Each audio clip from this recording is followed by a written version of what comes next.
L'invité de Paris Direct aujourd'hui, c'est vous, Patrick Le Yarrick, bonjour. Bonjour. Bienvenue sur ce plateau, député européen sortant, patron du quotidien L'Humanité, et numéro 3 de la liste communiste L'Europe des gens contre l'Europe de l'argent, emmené par Ian Brossat. Nous sommes à 4 jours du scrutin maintenant.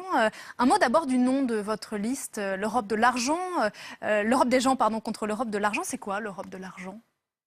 C'est la priorité qui est donnée sans cesse aujourd'hui aux marchés financiers, aux fonds financiers. Nous en avons une manifestation éclatante. Quand la Banque centrale donne de l'argent aux banques privées par création monétaire à des taux d'intérêt qui sont nuls et que ces banques privées le reprêtent à des taux d'intérêt positifs, eh bien c'est un impôt supplémentaire qu'on est en train de prendre sur le dos des collectivités territoriales, des entreprises ou même des citoyens. Mais de cela, on n'en parle jamais. Donc c'est bien l'Europe de l'argent et des marchands. Et l'Europe des gens, c'est quoi ? Et l'Europe des gens, c'est la nécessité de construire une union des peuples, une union qui soit souveraine, une union qui soit libre et des peuples qui soient associés pour des projets communs qui permettent d'aller de l'avant. Par exemple, on ne peut pas tolérer que le modèle social européen, ce soit 85 millions de pauvres, ce soit les jobs à 1 euro. Ça, ce n'est pas une union sociale. Alors nous proposons, nous, une union sociale. On est à 4 jours du scrutin, donc les sondages donnent à votre liste à peu près 3% d'intention de vote. Ce sont des sondages évidemment, mais on rappelle qu'il faut 5%, et vous le savez bien, pour espérer avoir des députés de sa liste élus. Est-ce que vous pensez encore y arriver ? Oui, bien sûr. D'ailleurs, vraisemblablement, nous sommes déjà à 5% parce que la campagne qui se déploie partout, la pugnacité de Ian Brossat, le fait qu'il apporte du nouveau dans cette campagne et qui est souligné par tous les observateurs, permettent aujourd'hui une mobilisation extrêmement intéressante. Mais évidemment, ça va se jouer jusqu'à dimanche soir. Ian Brossat, si vous me permettez ce parallèle que certains appellent le Benjamin Pavard de ces européennes, du nom de ce footballeur français qu'on ne connaissait pas avant la Coupe du Monde l'année dernière et qui en a fini en héros. Il incarne effectivement un renouveau salutaire pour le Parti communiste. Oui, il incarne un renouveau, il incarne la jeunesse, il incarne... Salutaire ? Salutaire, bien évidemment, puisque alors qu'on a commencé la campagne aux alentours de 1%, on nous donne aujourd'hui à 3,5% selon les enquêtes officielles. Moi, je prétends que nous sommes plus au vu de la mobilisation militante qu'on ressent autour de nous. Qu'est-ce qu'il a, lui, Ian Brossat, de ce que pouvaient ne pas avoir d'autres candidats communistes avant lui ? Parce qu'il a la jeunesse, il a le renouveau et il est très fort dans les médias, dans les débats. Il apaise plutôt, il n'est pas quelqu'un qui cherche la polémique à tout prix. Au contraire, il cherche à déployer des propositions qui visent à transformer l'Union européenne, à l'opposé d'une campagne aujourd'hui qui ne porte pas sur les enjeux européens, qui ne porte pas sur la vie quotidienne de nos concitoyennes et concitoyens. Parce qu'il faut savoir que ce qui se discute et ce qui se décide au Parlement européen a des conséquences sur la vie quotidienne, parce que le Parlement européen fait les lois au même titre que le Conseil européen. On va y revenir dans un instant. Un mot encore de politique française. La gauche arrive une fois de plus désunie avant ce scrutin. Est-ce que vos désaccords, parfois à la marge avec les uns et les autres, valent de prendre le risque de cette stratégie où personne ne sort vraiment gagnant ? Mais le Parti communiste n'a pas pris de risque. Le Parti communiste, depuis plus d'1 an, a fait des propositions aux forces de la gauche et de l'écologie politique pour que nous créions les conditions de se retrouver ensemble à l'occasion de ces élections européennes, parce que nous savons les dangers, c'est-à-dire la poursuite de l'Europe ultralibérale actuelle, ou bien la montée des proto-fascistes dans toute l'Union européenne. Nous connaissons ça depuis le début. Et nous avions cadrer l'enjeu des élections européennes. On sait bien qu'il s'agit d'élire des députés pour 5 ans sur un programme législatif qui était possible. Mais c'est étonnant parce qu'on a... Ceci nous a été refusé. On a entendu beaucoup de responsables de gauche dire « mais moi j'avais appelé au rassemblement » et tout le monde avait appelé au rassemblement, mais le rassemblement n'a pas eu lieu. Il y a les paroles, mais malheureusement, il y a les actes. En tout cas, les électrices et les électeurs peuvent corriger cela dimanche prochain parce que au-delà de 5%, c'est une élection à la proportionnelle et donc on peut créer les conditions d'un bloc de gauche puissant dans le Parlement européen. Alors au cœur de votre programme, il est énormément question des travailleurs pauvres. Vous êtes pour un salaire minimum européen, promesse qu'on retrouve d'ailleurs dans beaucoup de programmes de la gauche, mais vous faites plus, dites-vous. Vous voulez que soit voté au sein de l'Union européenne un salaire moyen européen qui serait de 60% le salaire des pays. Comment on le finance ? Les entreprises. On vient de dire avant-hier que jamais les entreprises dans le dernier trimestre n'ont versé autant de dividendes. C'est le travail qui doit être rémunéré. Le problème aujourd'hui auquel on est confronté, c'est que au nom de cette sacro-sainte libre concurrence écrite dans les traités, une entreprise peut se déplacer d'un pays à l'autre au gré des niveaux de protection sociale et des niveaux salariaux. Est-ce qu'il est normal que pour un travail donné, fait au Portugal, en Bulgarie ou en France, il n'est pas payé de la même manière dès lors qu'on se prétend être dans une Union européenne. Donc l'enjeu de la rémunération du travail et de sortir des politiques d'austérité pour les emplois publics, elle est aujourd'hui posée, elle est au cœur des débats aujourd'hui. Sinon, ne disons pas qu'on fait une union.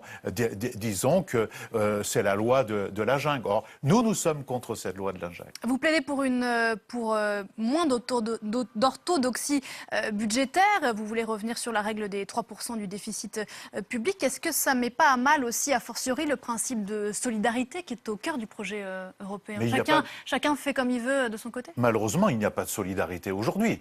Dans le cas de nos amis grecs, il n'y a pas eu de solidarité. L'Allemagne a imposé... L'Union européenne n'est pas venue en aide à la Grèce à un moment où elle était en difficulté. Non, on lui a dit, vous allez vous en sortir, les banques privées vont vous faire des prêts et vous allez serrer le kiki des travailleurs grecs, vous allez diminuer la protection sociale, les systèmes de santé et vous allez vendre votre économie. Par conséquent, il n'y a pas eu de solidarité. Une vraie solidarité aurait consisté à créer, par exemple, un fonds européen, une caisse où on aurait mis en congélation la dette grecque pour leur permettre de se relancer et cette dette aurait été négociée d'une manière ou d'une autre, comme on le fait d'ailleurs pour les entreprises en général. Et donc, oui, une union solidaire devrait permettre des transferts de richesses d'un pays à l'autre. Pourquoi aujourd'hui l'Allemagne est dans une situation si dominante avec un commerce extérieur extrêmement positif et qu'elle ne partage pas.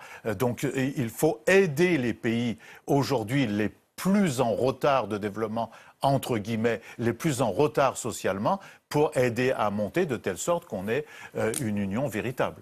Le Parti communiste a voté contre Maastricht, contre le traité de 2005. Il faut, vous dites, réformer les traités européens. Dans quel sens et comment fait-on, car on le sait qu'il faut la majorité, l'unanimité au Conseil européen pour réformer ces traités ? Déjà, il y a un traité qu'on appelle le traité budgétaire, sur lequel le Parlement européen devait se prononcer avant le 31 décembre dernier et qui n'a pas été revoté parce qu'il n'y a pas de majorité au Parlement européen. Ça va venir dans les mois qui viennent à nouveau en débat et en vote au Parlement européen. Donc ce traité budgétaire aujourd'hui n'a même plus de base juridique. Donc il faut sortir de cela. Et c'est un critère bien plus dur encore que Maastricht parce que c'est 0,5% du déficit à ne pas dépasser. Donc la question qui est posée aujourd'hui, sortons de cela, créons les conditions d'investissement massif pour faire de la transition environnementale, pour faire du progrès social dans l'ensemble de l'Union européenne. Utilisons les outils dont nous disposons, dont la création monétaire de la Banque centrale, répartition autrement les richesses issues du travail, aidons les petites et moyennes entreprises. Et à partir de ce moment-là, on va sortir des difficultés, commencer à sortir des difficultés dans lesquelles nous trouvons. Et c'est vrai qu'il faut dépasser les traités actuels, il faut des traités pour le progrès social et environnemental. Ces élections, Patrick Le Yarrick, se déroulent dans un contexte particulier ici en France, après 7 mois de crispation sociale. Comment expliquez-vous le fait que le mouvement des Gilets jaunes n'ait pas trouvé de traduction politique à gauche ? Ben, il peut trouver une traduction politique, c'est dimanche prochain, parce qu'il ne servirait à rien de manifester pendant 32 samedis de rang et le dimanche ne pas aller donner son opinion. Aujourd'hui, ce n'est pas le PC qui est en tête, c'est le Rassemblement national de Marine Le Pen. Possible, mais comme vous en parlez à nouveau, et on ne parle que de ça. On ne parle qu'un espèce de duo qu'il y aurait au sommet des sondages. Ah, pas du tout, je ne parle pas de duo. Je vous dis qu'aujourd'hui, la France, ce n'est pas les cela. Français en difficulté aujourd'hui se tournent plutôt vers le Rassemblement national que vers le Parti communiste, c'est un fait. Pourquoi ? Parce que le président de la République lui-même, il a désigné son opposition et il dit quasiment aux gens: ceux qui sont d'accord avec moi me suivent, ceux qui ne sont pas d'accord, ils peuvent déverser leur voix. Ça existait avant qu'Emmanuel Macron arrive au pouvoir. Non, on n'a jamais connu, vous m'entendez bien, on n'a jamais connu une campagne aussi infecte, niant à ce point le pluralisme politique en France. Et l'organisation de ce duo au sommet des sondages, aujourd'hui des enquêtes d'opinion, ne vise qu'une chose: à enfermer nos concitoyens dans un faux choix entre la jungle capitaliste et la barbarie proto-fasciste. Eh bien ça, c'est totalement inadmissible. Les Gilets jaunes qui réclament la justice sociale, la justice fiscale, l'augmentation du pouvoir d'achat, plus de démocratie, ils ont toutes les raisons d'utiliser le bulletin de vote Ian Brossat, par-delà des différences ou des divergences qu'ils auraient avec les propositions de cette liste. Mais ce n'est encore une fois, a priori, pas ce qu'ils vont faire. Mais je ne sais pas. Nous saurons ça dimanche soir. Aujourd'hui, nous ne le savons pas aujourd'hui, puisque nous parlons d'hypothèses, d'enquêtes de son. Vous savez, au moment du débat sur le traité constitutionnel, le oui devait l'emporter à plat de couture. Eh bien, c'est le non qui l'a emporté à 55%. Jusqu'à la veille, le oui devait l'emporter. On en reparlera lundi. Bien Donc, sûr. Un mot des Britanniques, Patrick Le Hiaric, qui vote demain pour élire les députés d'une union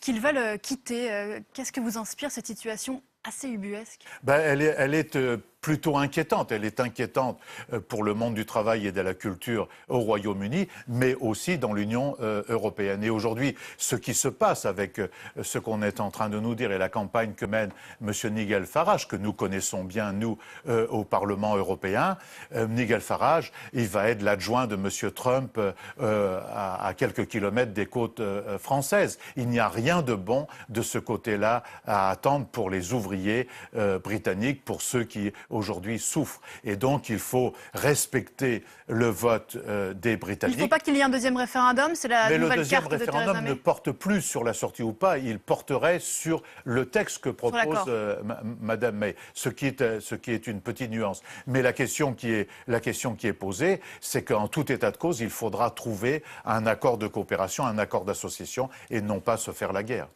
Merci beaucoup Patrick Le Hiaric d'être venu ce matin sur le plateau de Paris Direct, député européen sortant, numéro 3 de la liste communiste, l'Europe des gens contre l'Europe de l'argent, emmenée par Ian Brossat. On va juste quitter avec peut-être la une de l'UMA, dont vous êtes le patron et qui fait cette une. Donc, biodiversité, le gouvernement décrète, la nature s'inquiète, le climat, on n'en a pas parlé.